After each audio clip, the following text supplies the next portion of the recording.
Welcome. Today we are going to work through the solutions for the Cambridge IGCSE Mathematics Core Paper 3 from the October and November 2025 series. Our learning objectives for this session include solving arithmetic, geometry and algebra problems from the syllabus and applying mathematical formulas to various scenarios.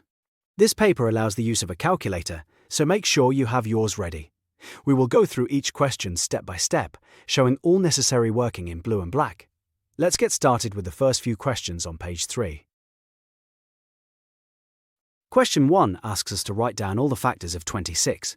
Factors are whole numbers that divide exactly into another number without leaving a remainder.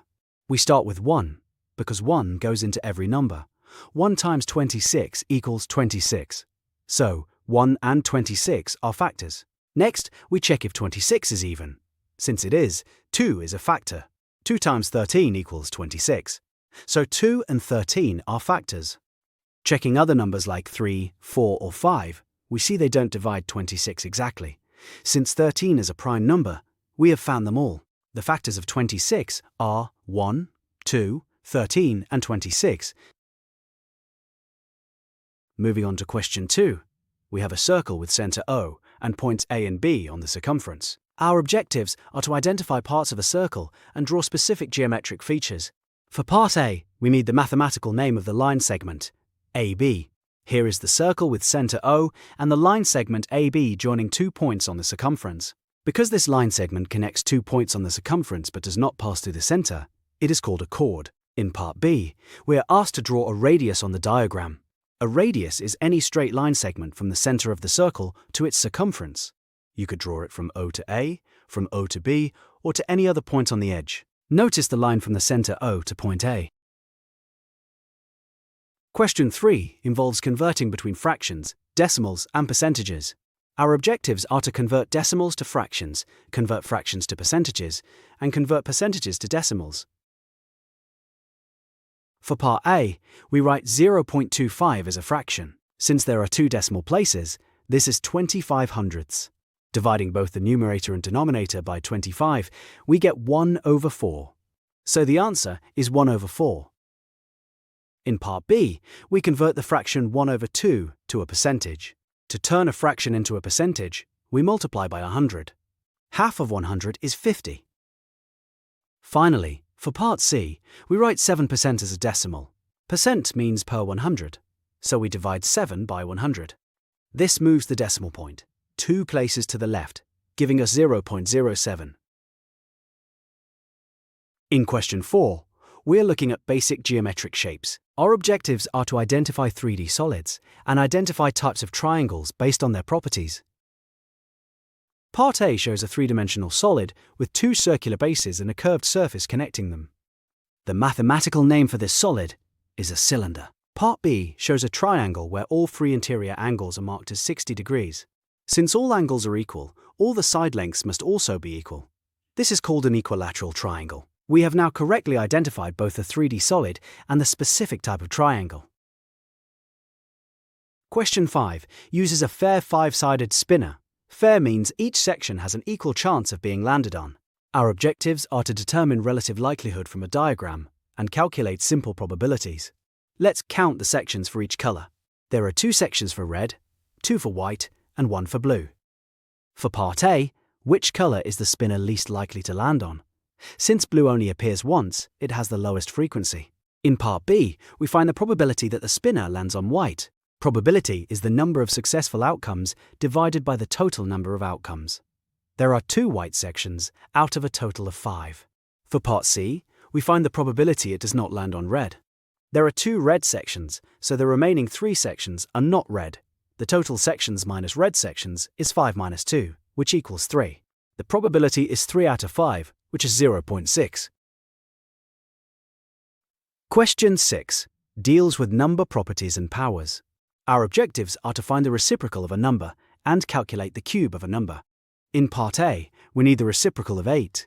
The reciprocal of a number is simply 1 divided by that number. So, the answer is 1 over 8, which can also be written as 0.125. In part B, we work out 19 cubed. This means multiplying 19 by itself 3 times. Using your calculator, 19 times 19 is 361, and 361 times 19 gives us 6,859. Now for question 7, we need to critique a bar chart showing car sales. Our objective here is to identify errors in statistical diagrams. Take a look at the vertical axis. Notice the scale, 0, 10, 20, all the way to 100, but then it jumps to 125, 150, and 175. Next, look at the bars themselves. The bar for March is clearly narrower than the bars for April and May. These two errors make the chart misleading to the reader. Question 8 asks us to work out the number of seconds in 6.5 hours. To solve this, we need to convert hours to minutes, and then minutes to seconds. We know that there are 60 minutes in an hour and 60 seconds in a minute. First, let's write 6.5 hours as a decimal. Now, multiply by 60 to find the total minutes. Next, multiply the number of minutes by 60 to find the total seconds. So, there are 23,400 seconds in 6.5 hours.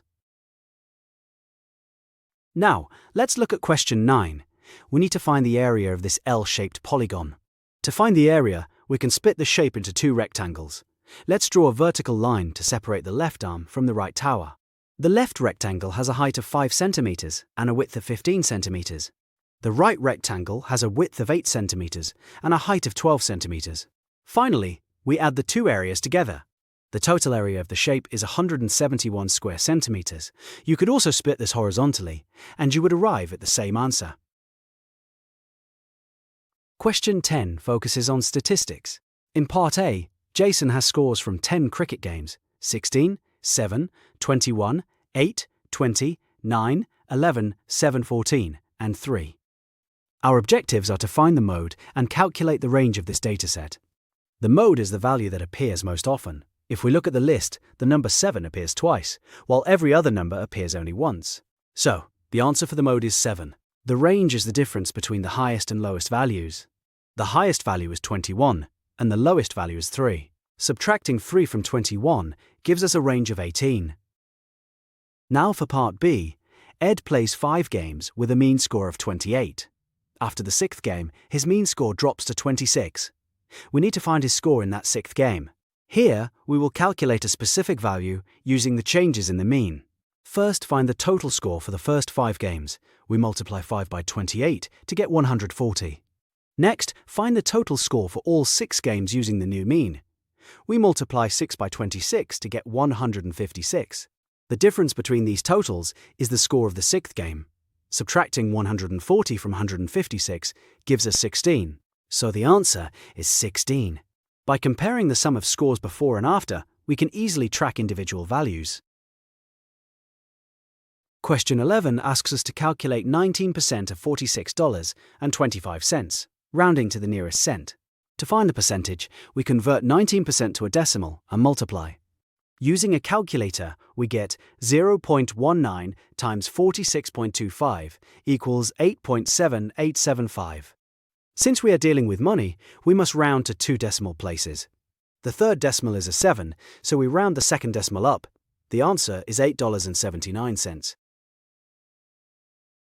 Now for question 12, Part A. We need to simplify the algebraic expression 5b minus 8c plus 2b minus 3c. We group the terms with b together and the terms with c together. Combining these, we get 7b minus 11c. In Part B, we have the formula Q equals 3R plus 5T. We need to find T when Q is 37 and R is 4. First, substitute the known values into the equation. 37 equals 3 times 4 plus 5T. This simplifies to 37 equals 12 plus 5T. Now, solve for T. Subtract 12 from both sides to get 25 equals 5T. Divide by 5. 25 divided by 5 is 5. So, the answer is T equals 5. Question 13 asks us to divide $136 in the ratio 3 to 5. First, we find the total number of parts in the ratio. Now find the value of one single part by dividing the total amount by the number of parts. So, each part is worth $17. Finally, multiply each part of the ratio by 17. 3 parts is 3 times 17, which is 51. 5 parts is 5 times 17, which is 85. The answer is $51.85. As a quick check, 51 plus 85 equals 136, so we know our division is correct. Question 14 involves Carl packing pens. He has 980 pens and 14 boxes, where each box holds 68 pens. Does he have enough boxes? Let's calculate the total capacity of the 14 boxes. 14 times 68 equals 952. Now we compare the number of pens to the total capacity. Carl has 980 pens, but his boxes can only hold 952. No, because his boxes can only hold 952 pens in total. He would need more boxes to pack all 980 pens. Question 15 asks us to find the value of x in a diagram showing angles around a point. We know that the sum of all angles around a point is 360 degrees. Let's add the known angles together. 68 plus 43 plus 100 and 35 equals 246. Now, subtract this total from 360 to find x. The final answer for x is 114. Next, question 16 part A. We have an isosceles triangle with a height of 5 centimeters and a base of 4 centimeters. We need to find the length of the sloping side, x. The vertical dashed line bisects the base of the isosceles triangle, creating two identical right-angled triangles. The base of one of these right-angled triangles is half of 4, which is 2 centimeters. Now we can use Pythagoras' theorem, a squared plus b squared equals c squared. Here, the legs are 2 and 5, and the hypotenuse is x. X squared equals 2 squared plus 5 squared. X squared equals 4 plus 25, which is 29. Take the square root of 29. Rounding to 3 significant figures, x is 5.39 centimeters. Question 16, part B, asks us to draw the net of a square-based pyramid. Our objective is to draw the net of a 3D solid. From the previous question, we know the base of the triangle was 4 centimeters and the height was 5 centimeters. Since the triangle is one face of a square-based pyramid, the base of the pyramid must be a 4x4 square. First, we draw a 4x4 square in the middle of our grid. This represents the base of the pyramid. Next, we attach a triangle to each side of the square. Each triangle must have a base of 4 centimeters and a vertical height of 5 centimeters. Count 5 squares out from the middle of each edge of the square to find the apex of each triangle, then connect them to the corners. Once you have drawn the square and the 4 surrounding triangles, you have the complete net. Now for question 17. Write 46.179 correct to 4 significant figures. Significant figures are counted from the first non-zero digit. The first 4 digits are 4, 6, 1, and 7. We look at the 5th digit, which is 9. Since it is 5 or greater, we round the 4th digit up. The answer is 46.18. Question 18 asks us to perform 2 calculations. For part A, square root of the quantity 8.4 squared plus 9.3, all divided by 26.5. First, calculate the numerator. 8.4 squared plus 9.3 equals 70.56 plus 9.3, which is 79.86. Now divide by the denominator. 79.86 divided by 26.5 is approximately 3.0135. Finally, take the square root. Rounding to 3 significant figures gives the answer 1.74. For part B, 4 to the power of -3. A negative index means 1 over the positive index. 4 cubed is 4 times 4 times 4, which is 64. So we have 1 over 64. The answer is 0.015. 625. Question 19 requires us to expand and simplify. 3 times the quantity 5x plus 2, minus 4 times the quantity x plus 1. Expand the first bracket. 3 times 5x is 15x, and 3 times 2 is 6. Expand the second bracket, being careful with the negative sign. Negative 4 times x is negative 4x, and negative 4 times 1 is negative 4. Combine all terms. 15x 4x is 11x, and 6 4 is 2. The final answer is 11x plus 2. Question 21 shows 2 shapes, A and B, on a coordinate grid. Our objectives are to describe a single transformation, fully, and perform a reflection on a coordinate grid. In part A, we need to describe the single transformation that maps shape A onto shape B. First, notice that shape A is a parallelogram. and shape B is also a parallelogram. But its orientation has changed. It has been turned. This indicates a rotation. To find the center of rotation, we can use tracing paper or construction lines. If we rotate shape A 90 degrees clockwise about the origin, we find it perfectly matches shape B. For a full description, we need the type, the angle and direction, and the center. So our final answer is rotation, 90 degrees clockwise, center 0, 0. In part B, we are asked to draw the image of shape A after a reflection in the line y equals 0. The line y equals 0 is the x-axis. To reflect shape A, we move each vertex to the opposite side of the x-axis, keeping it the same distance away. Vertex -4. 2 is 2 units above the axis, so its image is at -4, -2. Vertex -2. 2 moves to -2, -2. Vertex -3. 3 moves to -3, -3. Vertex -1. 3 moves to -1, -3. Connecting these points gives us the reflected image of shape A. Question 22 focuses on graphing the quadratic function y equals x squared minus 4. Our objectives are to complete a table of values for a quadratic function and plot points and draw a smooth curve called a parabola. First, we need to fill in the missing values in the table. When x equals -3, when x equals 0, when x equals 3. The completed y values are 12, 5, 0, -3, -4, -3, 0, 5, 12. Notice the symmetry around x equals 0. For part B, we plot these points on the grid. Once the points are plotted, we join them with a single smooth U-shaped curve called a parabola. Do not use a ruler to connect the points. It must be a continuous curve.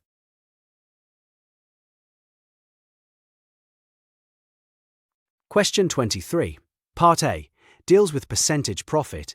Joe buys a candle for $3.02 and sells it for $4.64. Our objective is to calculate the percentage profit. First, find the actual profit made by subtracting the cost price from the selling price. So, profit equals $4.64 minus $3.20, which is $1.44. Now, use the percentage profit formula. Profit divided by cost price times 100. Substituting our values, we get 1.44 divided by 3.20 times 100. 1.44 divided by 3.20 is 0.45, and 0.45 times 100 gives us 45, so the answer is 45%. In part B, we have a candle in the shape of a cone with a volume of 900 cc's and a height of 8 centimeters. We need to find the radius. Our objective here is to rearrange the volume formula to find the missing radius.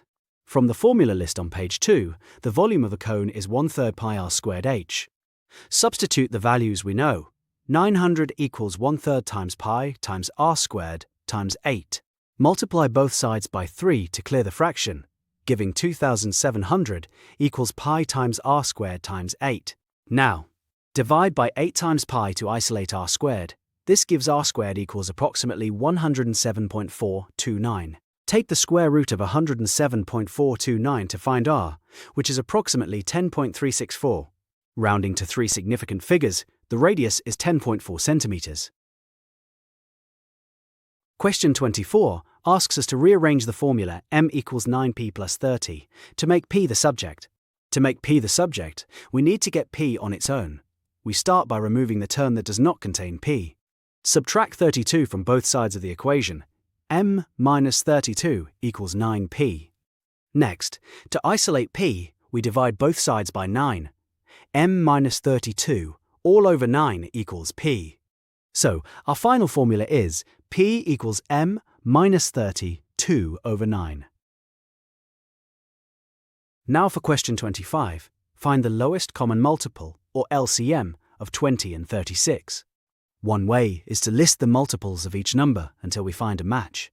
Multiples of 20, 20, 40, 60, 80, 100, 120, 140, 160, 180, and so on. Multiples of 36, 3670, 2, 108, 140, 4, 180, and so on. The first number to appear in both lists is 180. Alternatively, we can use prime factors. 20 equals 2 squared times 5. 36 equals 2 squared times 3 squared. To find the LCM, we take the highest power of each prime factor present. LCM equals 2 squared times 3 squared times 5, which is 4 times 9 times 5, which equals 180. Answer: 180. Question 26 asks us to find the equation of line L in the form y equals mx plus c. Our objective is to determine the gradient m and y intercept c of a line from a graph. First, identify the y-intercept, which is c. This is the point where the line crosses the y-axis. Looking at the graph, the line crosses at 8. Next, we need the gradient, which is m. The gradient is the change in y divided by the change in x. Let's pick two clear points on the line. Point 1 is 0, 8, and point 2 is -2, 2. Now we calculate. M equals 8 minus 2, divided by 0 minus -2. That is 6 divided by 2, which equals 3. Alternatively, you can count. From x equals -2 to x equals 0, we go up 6 units for every 2 units we move right. 6 divided by 2 is 3. Now, substitute m and c back into the general equation. This is the final equation for line L. Question 28 shows a travel graph for Chi's journey from home to the station. We need to find the average speed for the whole journey in kilometers per hour. First, let's find the total distance traveled. The journey ends when Chi reaches the station at a distance of 6 kilometers from home. Now, let's find the total time taken. The journey starts at 8 a.m. and ends at 8:35. To get the speed in kilometers per hour, we need to convert the time into hours. Now, use the speed formula. Average speed equals total distance divided by total time. Substituting our values, we have 6 divided by 35 over 60, which is 6 times 60 over 35. Using a calculator, 6 times 60 is 360. 360 divided by 35 gives approximately 10.2857. Rounding to 3 significant figures, Chi's average speed was 10.3 kilometers per hour. Finally, let's look at question 29. In part A, we have two similar triangles, A and B. We need to calculate the value of x. Similar triangles have sides that are in the same proportion. We can find the scale factor by comparing the corresponding base lengths. The scale factor is 9.1 divided by 1.4, which equals 6.5. This means every side in triangle A is 6.5 times longer than the corresponding side in triangle B. To find x, we divide the corresponding side of triangle A by this scale factor. Calculating this gives x equals 3.2. For part B, we have a right-angled triangle with a hypotenuse of 5.4 centimeters and an angle of 38 degrees. We need to find the length of the adjacent side, y. We have the hypotenuse, and we want to find the adjacent side. In trigonometry, the ratio that relates the adjacent and hypotenuse is cosine. So, cosine of 38 degrees equals y over 5.4. To solve for y, we multiply both sides by 5.4. This gives y equals 5.4 times 0.788, which is approximately 4.255. Rounding to 3 significant figures, y is 4.26 centimeters. That concludes the worked solutions for this paper. Great job working through these problems today. You have successfully practiced everything from basic arithmetic to trigonometry and algebraic manipulation. Good luck with your studies.